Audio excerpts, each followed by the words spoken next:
All right, all right. LDBC, this is your boy Coach Sheldon Harrison. You're live on the Coach Sheldon Harrison Combat Sports Show Live. Okay, guys, let me go ahead and get this in. Okay, so Amanda Nunes comes out.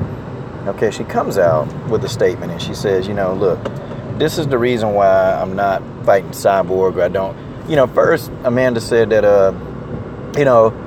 she don't want to go through a long negotiation. Okay, that's what she was saying. And, I knew that's what she was saying. She don't want to sit there and go through a long negotiation and, the fight is going to take too long to come to fruition. And by the time that fight comes to fruition, I can be, having a fight with Rocky Pennington. And basically, for a payday. Now, I could have got with that. But see, here's my argument and what I established last time, that Amanda Nunes knew that Rocky Pennington, she knew the status of her leg, man. She knew it because they're friends, man. They hang out. They spend quality time together. They do a lot of activities together. So Amanda Nunes knew the status of the leg. So why call out Cyborg? See, that's the $1 million question. Why call out Cyborg? I think they jumped the gun. I think they really just jumped the gun. And, now her foot in her mouth. Because Amanda, you got to think about it. Amanda ain't had a paycheck for a long time. See, these fighters like Amanda and fighters like Megan Anderson, they don't know how to answer questions, y'all. They just don't. They don't know how to do it in order to, to stop receiving backlash. These fighters like Amanda Nunes, fighters like Megan Anderson, they need a PR team. Like, they need somebody there to advise them. Look, don't say that. Look, say this. Whoever asks you this, say this.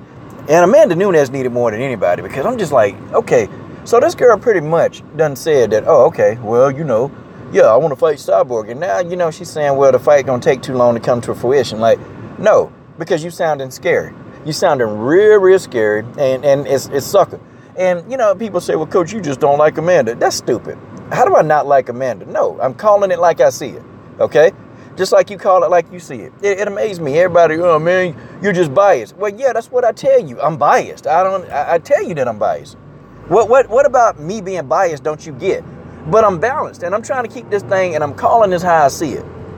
And no, I don't co-sign everything that fighters I like do. I just don't do it. If they doing some stuff that I think is suspect, I'm going to call it out. And in my mind, this is very suspect. So this fight is going to take too long to come to fruition. Now, look, this is the biggest payday of your career, and you worried about the negotiations? Like, what is up with it? Like, no, Amanda is sounding scary. I could have went along with this, y'all. I could have completely went along with this if she just would have said in the beginning, you know what? I'll fight Cyborg later, but I want to fight somebody in my division. I could have went along with that, because you know why? Because, what could I have said? Okay, Amanda want to fight the girls in her division. That don't make her a coward. Cris Cyborg is in a whole nother division, and she's bigger. I'd have been like, yep, Amanda Nunes don't want. But see, it's Nina Anzarov, okay, and Amanda. They started looking at the fight against Holly and thought, oh, okay, well, if Holly can survive, I can. And I'm a better fighter than Holly. And that's what they were thinking in their little brains. But see, what happens with this is that they don't tend to think about the attributes that Holly Holm possesses versus the attributes that Amanda possesses. And Holly Holm possesses one attribute that kept her alive in that fight, and that's footwork. That's it. That's the only attribute that Holly Holm, if Holly Holm did not have footwork, she'd have been like Yana Kunitskaya, out cold. Out, dropping her hands and falling to the ground. That's what she'd have been like, okay? But they thought, oh, okay, well, yeah, we can get this easy money right here off Cyborg, get this work. See, they use Cyborg name, and now I'm co-signing it. I believe that she did. She's sounding scary, okay? The biggest money fight of your career coming along, and you say that it's taking too long to come to fruition. What do you have to negotiate? The price? I mean, the contract? I mean, you're worried about negotiating the contract? But I thought, in my, from what I've learned, I thought that you already signed a contract anyway. You signed a contract for a certain amount of fights, okay? But I guess with Cyborg, this right here, we need some negotiation with this. Okay, with Cyborg, we got to figure something out.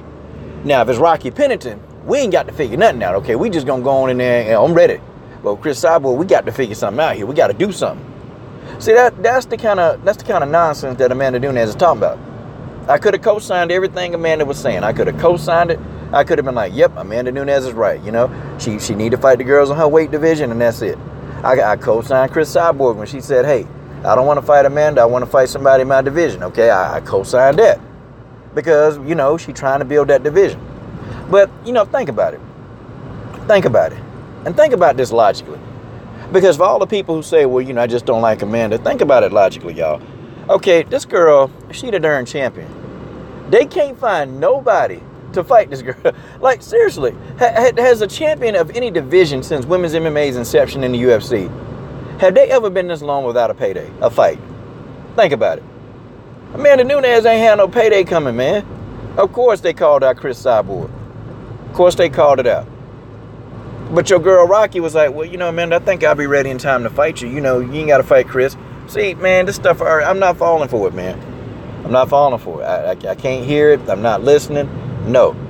And the more that Amanda Nunes talked, the more that she opened her mouth, the more that you start to find out the truth. Okay? You start to find out the truth. So the truth is, okay, I was going to fight Cyborg. I was going to fight. I said it, you know, because I didn't know what was on the horizon. And, you know, I just didn't know. You know, I don't know. And now, I don't really want to fight Cyborg now. I'm going to go and fight Rocky Pennington because she's the person in my division. That's my mandatory. See, y'all see how convenient that sound? And you see how it was convenient for her to use Cyborg name back when, you know, wasn't nobody even talking about her?